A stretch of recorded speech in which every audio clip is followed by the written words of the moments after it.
to my informative speech.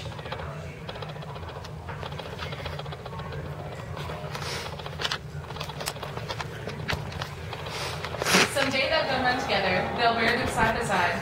It'll be grief, but to the law, it's relief, but it's death to Bonnie and Clyde. Reads The Story of Bonnie and Clyde, written by Bonnie Parker. Bonnie and Clyde were famous, infamous, kids on the run. They defied the police, they defied everyone, and they really beat the odds. Nothing could stop the cunning and witty Bonnie and Clyde, which leads to the question, what led to their demise? The story of Bonnie and Clyde states, they call them cold-blooded and killers. They say they're heartless and mean. But I can say with pride that I once knew Clyde when they were honest and upright and clean. Contrary to the way they appear, Bonnie and Clyde weren't always cold-blooded killers or staring on one-two posters. Bonnie was born in Texas on October 1st, 1910, and grew up living with her maternal grandparents. She was intelligent and talented, and everyone said that she had a really bright future ahead of her. She was known by her neighbors as caring and kind, and she had a really promising future ahead of her. But at 19, her sheltered childhood got the best of her, and she married Roy Thornton. Clyde Barrow led a childhood that was quite the opposite. He lived in an old country town from a lower-class, large family, and his only escape from his troubled mind was playing the saxophone, and he was said to be quite the talented musician. He started out life in the line of crime. He stole turkeys with his brother Buck when he was 13. Bonnie and Clyde first met for the first time at one of Clyde's friends' parties, and it was an instant, unexplainable connection. They knew they were destined for greatness together. Clyde was arrested and in prison shortly after that. Bonnie slipped a pistol through the cell bars, allowing Clyde to be freed. They began their lives together that would soon end in a lot of deaths for a lot of people. Now, Bonnie and Clyde of the Barrow Gang, I'm sure you all have read, how they rob and they steal, and those who squeal are usually left dying or dead. The story of Bonnie and Clyde reads, Bonnie and Clyde gathered their friends and family and those who were willing to risk their lives for the line of crime. They became the Barrow Gang. Bonnie Parker, Clyde Barrow, his brother Buck, along with friends and wife Blanchette and their friend Henry Methvin. They all had a taste for danger. The gangs had ups and downs, lost members and added members, but in the end, it was always Bonnie and Clyde, and occasionally Henry Methvin. Together, the Barrow Gang committed 13 murders of lawmen and civilians, numerous burglaries, bank robberies, cars and other thefts, and many kidnappings.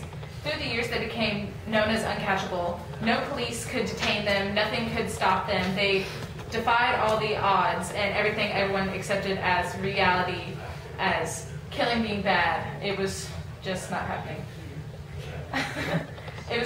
Nobody succeeded or captured them for very long. They were infamous and famous. And Bonnie loved the publicity, and she sent out a lot of poems to the local newspapers and hints about where they would be, but they always defied the system. From heartbreak, some people have suffered. From weariness, some people have died. But all troubles are small, till time gets small, and we get like Bonnie and Clyde. To Bonnie, Clyde, and Henry, this was just another routine crime spree. Little did they know the theft of a certain beige Ford V8 would lead to the death of themselves. Law enforcers had had enough at this point. They assigned Captain Frank Hammer to arrest or kill Bonnie and Clyde, whichever came first. They don't think they're too desperate or too tough. They know that the law always wins. They've been shot up before, but don't ignore that death is the wages of sins. They went on a season of last. They knew that their crime spree had lasted too long, and police were getting smarter, and they were now on their heels.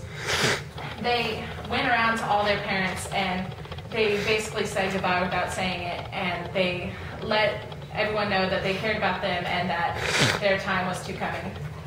However, Henry Methvin, their friend, was not ready to face his fears, and he confessed in his father Iverson that if he could wager Bonnie and Clyde's life for his innocence, that he would do it.